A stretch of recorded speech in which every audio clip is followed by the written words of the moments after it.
Once upon a time, video games were what your parents blamed when you failed math class. Fast forward to today, and gamers are out here filling stadiums, signing multi-million-dollar deals, and generating more revenue than Hollywood blockbusters. Today, we're diving into the crazy rise of esports, how competitive gaming somehow became bigger than movies and music, and why a 16-year-old Fortnite kid once won more prize money than the Wimbledon champions. Grab your snacks, your controllers, and make sure to hit subscribe. It's free, unlike those $20 battle passes. Let's rewind. Competitive gaming did not start with Fortnite or League of Legends. It started before your parents even met.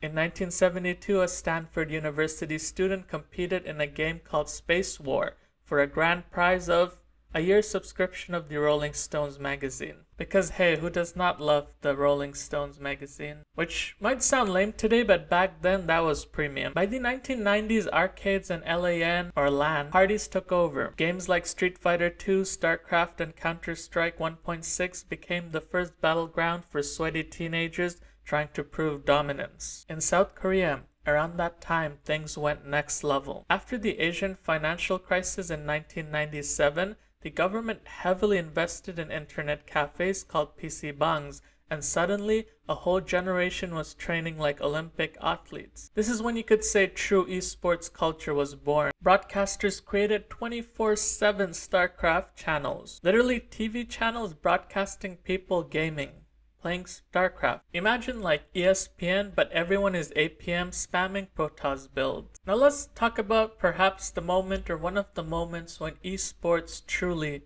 exploded. In the 2000s, MLG or Major League Gaming made gaming a legitimate spectator sport. Then came Twitch, then the rise of YouTube, and faster broadband internet.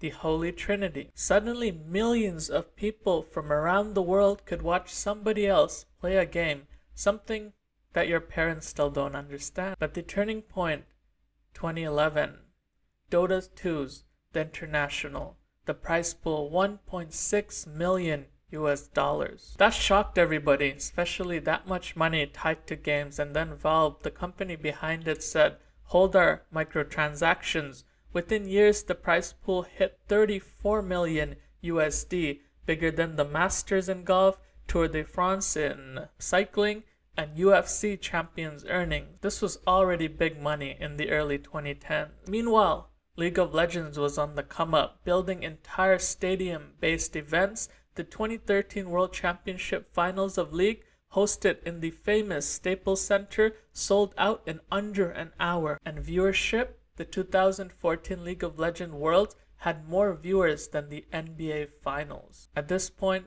traditional sport leagues started sweating a little. In 2024, the global gaming industry exceeded $180 billion compared to estimate for movies globally being worth about $90 billion or so, and music being worth around $30 billion globally. As for esports specifically, a multi-billion-dollar ecosystem is powered by sponsorships, ad revenue, streaming deals, merch, in-game purchases, and billionaires who got bored of buying soccer teams. Celebrities also jumped in. People like Drake invested in 100 Thieves, Steve Aoki owns the Rouges, Michael Jordan invested in Team Liquid, David Beckham launched Guild Esports. At this point, if you're famous and did not invest in a gaming team, are you even that famous and rich? Brands realize something.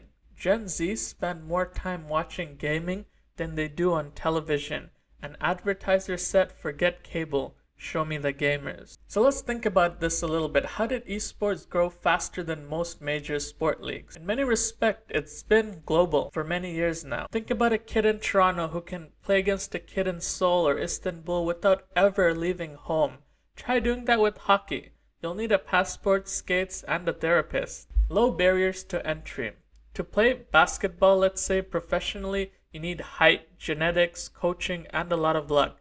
To play esports, you do need some of these things too, but you really need a decent PC, stable Wi-Fi, and unhealthy amounts of caffeine. It's inclusive.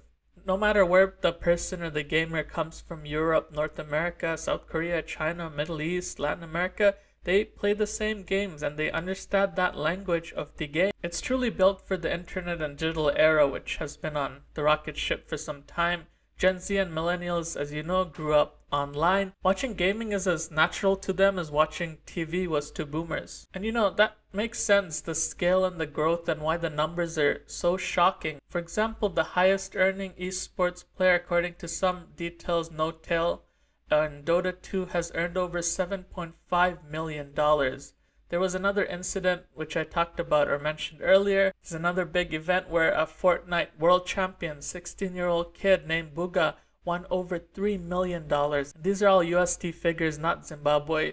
More than the winners of Wimbledon, the Masters, or Tour de France, as I mentioned earlier, which are giant sports on their own right. And even outside of the champions, top esports player these days across regions earn somewhere in the salary range of 200 to 500K. Those are serious salaries. That's like equivalent to high profile doctors and lawyers. And that does not include even the streaming revenue, the sponsorship, or other extra tournament winnings. So even in the college scene and universities, they're offering esports scholarship to feed the pipeline with the next gen of talent. Imagine telling your immigrant parents you got a scholarship for playing video games.